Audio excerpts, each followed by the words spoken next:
मेरे सभी सम्मानित मदरसा आधुनिकरण शिक्षक साथियों को मेरा नमस्कार। मैं पंकज मिश्रा, मदरसा आधुनिक शिक्षक। दोस्तों, जैसा कि आप जानते हैं कि जब से मदरसा बोर्ड का फैसला आया है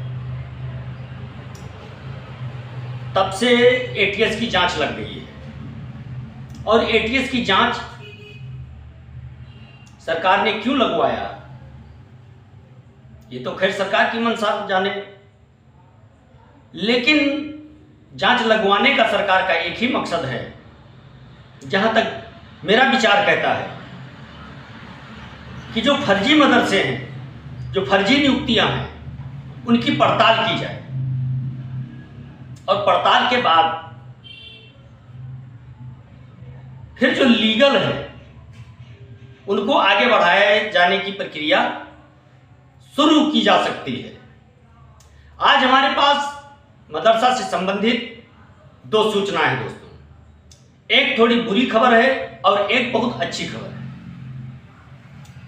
दो न्यूज है हमारे पास और वो दोनों न्यूज हम आपको बारी बारी से सबूत के साथ दिखाएंगे, क्योंकि हमारे बहुत से शिक्षक साथी हैं सबूत ज्यादा मांगते हैं। जैसे अभी हम कहेंगे तो लोग कहेंगे राजनीतिक भाषा का प्रयोग कर रहे हैं, लेकिन इतना जरूर जान लीजिए कि जो ज्यादा सबूत मांगता है वो कहीं ना कहीं अपने लिए खुद सबूत पेश नहीं कर पाता है। जैसे कि दिल्ली के मुख्यमंत्री श्री अरविंद केजरीवाल जी का हाल हुआ है। उन्होंने भारतीय सेना के ऊपर सवाल उठाया था और उन्होंने सबूत मांगा था जब बालाकोट में आतंकियों के ऊपर हमारी सेना ने बहादुरी के साथ काम करते हुए और आतंकी संगठनों को नस्तनाबूद करते हुए और बहादुरी के साथ अपनी सीमा में सुरक्षित वापस आ गए थे। उसके बाद अरविंद केजरीवाल ने सेना की क्षमता पर सवाल उठाया था।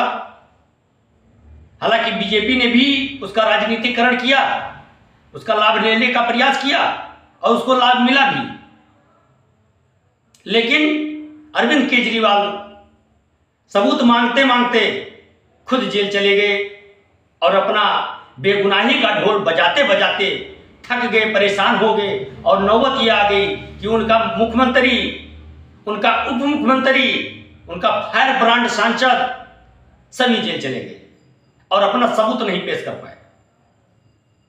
तो दोस्तों, सबूत उस चीज का मांगा जाता है जिसमें संदेह हो,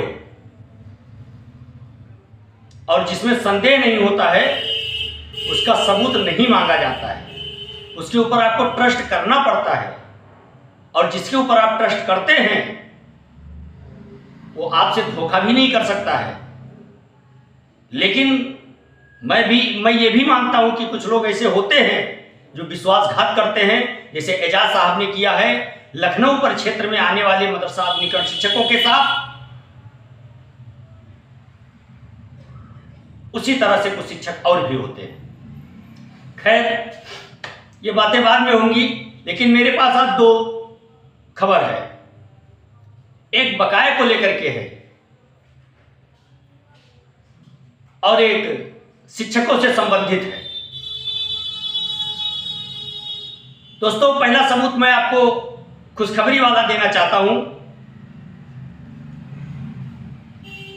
कि कल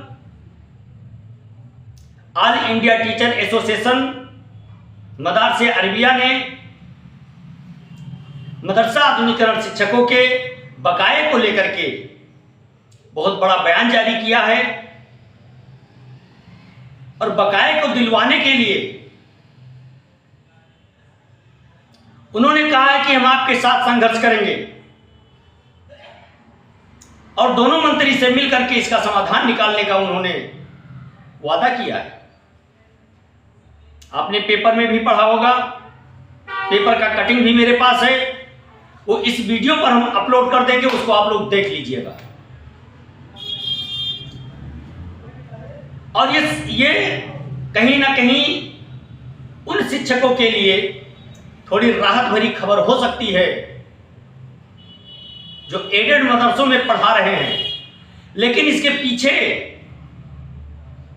एडेड मदरसा वालों का एक स्वार्थ भी छिपा हुआ है और उस स्वार्थ तक लोग जाना नहीं चाहेंगे, लेकिन मैं उसकी भी खोज करता हूं, उसकी भी पड़ताल मैं करता हूं, क्योंकि मैं दोनों पहलू को एक साथ रख करके तब मैं कोई फैसला लेता हूं मेरे भाई। एक स्वार्थ तो यह छिपा हुआ है सबसे पहला कि जो एडेड मदरसा में आधुनिकीकरण स्कीम के तहत शिक्षक पढ़ा रहे थे वो धीरे धीरे करके अपना काम सुधार रहे हैं और उन्हीं के बल पर ही एडेड मदरसा वाले आधुनिकीकरण शिक्षा की दावेदारी पेश कर रहे थे और जो वो चाह रहे थे कोर्ट ने वो नहीं किया उनके साथ और फैसला सुनाया आधुनिकीकरण शिक्षकों के लिए। अब ये परेशान है कि एडेड वाले मदरसों के ऊपर प्रश्न चिन्ह लग रहा है, आधुनिकीकरण शिक्षकों के ऊपर तो प्रश्न चिन्ह लगना लाजमी है। आपने विरोध किया है हमेशा, लेकिन आप अगर ऐसा करने जा रहे हैं तो आपका स्वागत है। आपके इस कदम के लिए मैं आपका धन्यवाद देता हूं मदरसा आधुनिकीकरण शिक्षकों की तरफ से। आपका बहुत बहुत शुक्रिया अगर आप ऐसा कार्य करने जा रहे हैं तो। लेकिन अगर आप अपने स्वार्थवर्षी करने जा रहे हैं, केवल आप दिखावे के लिए करने जा रहे हैं, तो प्लीज आप अपना काम करिए। हमारे बहुत से लीडर मंत्री महोदय जी से मिल रहे हैं, लेकिन अगर आप सच्चे दिल से मदरसा आधुनिकीकरण शिक्षकों को अपना परिवार समझते हैं तो उनके हर सुख दुख में आपको साथ खड़े रहना होगा और आखिरी दम तक जिस तरह से आपने मदरसा बोर्ड के लिए लड़ाई लड़ा है, बड़े भाई होने के नाते आप आधुनिकीकरण शिक्षकों की लड़ाई लड़ करके दिखाएं। आपके लिए यही मदरसा आधुनिकीकरण शिक्षक अगर आधी रात को आप आवाज लगाओगे आपके लिए खड़ा रहेगा, एक चौकीदार बन करके आपके पीठ का पर्दा बनेगा, आपके सामने वो चट्टान बन करके खड़ा हो जाएगा। सबसे पहले वो अपने ऊपर लाठियां झेलेगा, उसके बाद आप तक पहुंचने देगा। कम से कम आप छोटे भाई और बड़े भाई का हक तो अदा करें। लेकिन आज आपने जो शुरुआत करने का प्रयास किया है उसका मैं आपका तारीफ कर रहा हूं उसके लिए, और मैं आपको धन्यवाद भी प्रेषित कर रहा हूं समस्त मदरसा आधुनिकीकरण शिक्षक साथियों की तरफ से। और अगर ऐसा होता है तो उन मदरसा आधुनिकीकरण शिक्षक के लीडरों को चुल्लू भर पानी में डूब के मर जाना चाहिए कि एडेड मदरसा वाले आपकी निष्क्रियता को देख करके पहले तो उन्होंने अपना लाभ पूरा किया, आपको आगे करके अपना लाभ लिया, उसके बाद आपके मुंह पर तमाचा मारने का काम कर रहे हैं। करें या ना करें, लेकिन उन्होंने जो अपना बाइट दिया है वो पेपर के माध्यम से पूरे हिंदुस्तान में इसकी सूचना पहुंचा दी है कि आपकी कितनी बड़ी निष्क्रियता है। और सबसे बड़ा जो सैड वाला न्यूज है दोस्तों, आप लोगों ने देखा होगा, अगर नहीं देखा है तो मैं आपको बता देता हूं। बहराइच जिला में, हमारा पड़ोसी जिला है बहराइच, हमारे घर से ज्यादा से ज्यादा 200 मीटर की दूरी पर बहराइच जिला लग जाता है दोस्तों। बहराइच जिला काफी बड़ा जिला है और अगर हम बहराइच मुख्य सिटी तक अपने घर से जाएं तो 50 किलोमीटर पड़ता है मेरे घर से, और अगर हम बहराइच जिला में प्रवेश करना चाहें तो 200 मीटर की दूरी पर हम बहराइच जिला प्रवेश कर सकते हैं।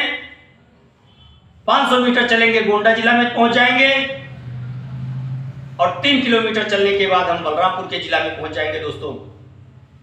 हम उस बॉर्डर एरिया में रह रहे हैं, लेकिन जो बहराइच से खबरें आई हैं वो काफी दुर्भाग्यपूर्ण है और मदरसों के ऊपर एक धब्बा लगाने का इन लोगों ने जो नाकाम कोशिश किया था वो उसकी आज पोल खुल गई और बहराइच के माननीय डीएम श्रीमती वृंदा शुक्ला जी के आदेश पर उनके ऊपर एफआईआर भी दर्ज हो चुका है। और वो न्यूज है बहराइच के गंगवल में एक मदरसा था, उस मदरसे में फर्जी नियुक्ति पत्र बांट दिया गया उसकी डिटेल मेरे पास है, बाकायदा नाम सहित आया है। उसकी डिटेल मैं आपको समझा बता सकता हूं। हालांकि वो दोनों सबूत मैं इस स्क्रीन पे डाल दूंगा, वो दोनों सबूत आप देख सकते हैं। मैं पूरा पढ़ के दिखाता हूं आपको, आप थोड़ा सब्र रख के देखें। पैसे लेकर पकड़ा दिया मदरसे का फर्जी नियुक्ति पत्र। यह दैनिक जागरण का 5वें पेज में 14 नवंबर की सूचना है। भाई आज कितने तारीख है? 14 नवंबर आज की सूचना है। दैनिक जागरण के 5वें पृष्ठ में है, आप देख सकते हैं।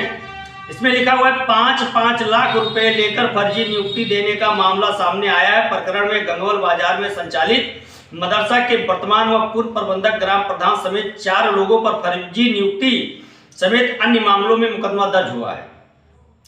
विशेषरगंज थाना क्षेत्र के दंदवलिया राजापुर गिरंट निवासी शकील अहमद ने बताया कि वो विशेषरगंज स्थित मदरसा जामिया अहले सुन्नत वजीरुल उलूम गंगौल बाजार के वर्तमान अध्यक्ष हैं। आरोप है कि मदरसा के वर्तमान प्रबंधक वसीम अहमद, पूर्व प्रबंधक इदरीस अली ने एजाज अहमद, जहीर, मकबूल, अब्दुल सलाम, शकीला, जलील, इमरान समेत 9 लोगों से मदरसा में नौकरी दिलाने के नाम पर 5-5 लाख रुपए लेकर फर्जी नियुक्ति पत्र दे दिया। नियुक्ति पत्र पर इदरीस के हस्ताक्षर भी हैं, जो पूर्व प्रबंधक थे, अध्यक्ष थे, जो मदरसे के पूर्व अध्यक्ष थे, उनका हस्ताक्षर भी है। वर्ष 2018 में वसीम ने अपने पिता इदरीस का इस्तीफा दिलवा दिया था। अयोध्या जाकर फर्जी तरीके से कमेटी के 3 सदस्य के हस्ताक्षर बनवाते हुए अपने आप का आवेदन कर स्वयं को प्रबंधक पद पर नियुक्त करा दिया। इसी दौरान महाप्रबंधक फजैल अहमद की मौत हो गई। वसीम ने अपने भांजे शेख पुरवा देवीदासपुर निवासी जैनुल को उक्त पद पर रहने के लिए आवेदन किया है, जिसमें संस्था के कई सदस्यों के फर्जी हस्ताक्षर किए गए हैं। आरोप है कि वसीम ने मदरसा के प्रधानाचार्य यासीन खान से 1,07,000 रुपए ले लिए। बीते 26 जुलाई को वसीम अपने सहयोगी सगीर के साथ यासीन के कमरे पर जाकर जबरन 3 लाख रुपए नगद लेकर चले गए। मदरसे को सरकारी अनुदान नहीं मिलता है, सभी खर्चे चंदे पर चलते हैं, जिनकी रसीद भी मौजूद है। उन्होंने वसीम और सगीर से 10 सितंबर को विरोध जताया तो जान से मारने की धमकी दी। थाना अध्यक्ष नवीन कुमार सिंह ने बताया कि 4 लोगों के खिलाफ मुकदमा दर्ज किया गया है, जांच शुरू कर दी गई है। दोस्तों, यह मामला संज्ञान में आया है,